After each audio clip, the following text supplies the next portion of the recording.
Hello everyone, welcome back to our channel.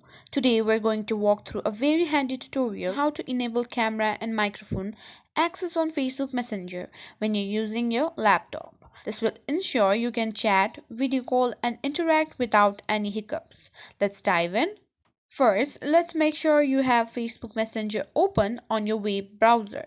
You can use any browser like Chrome, Firefox or Edge.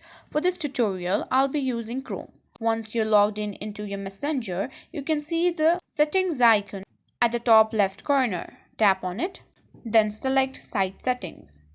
Here you can see various options, including camera and microphone. Click on Allow for both the camera and microphone. For Firefox users, click on the shield icon to the left on the address bar, then click on Permissions. You'll be able to adjust your camera and microphone settings here. And for those using Edge, click on the lock icon similar to Chrome and adjust the camera and microphone settings to allow. Once you've adjusted these settings, restart your browser to make sure everything is set up correctly. Then try making a call again on Messenger and you should be good to go. And that's it. You're all set to use a camera and microphone on Facebook Messenger on your laptop.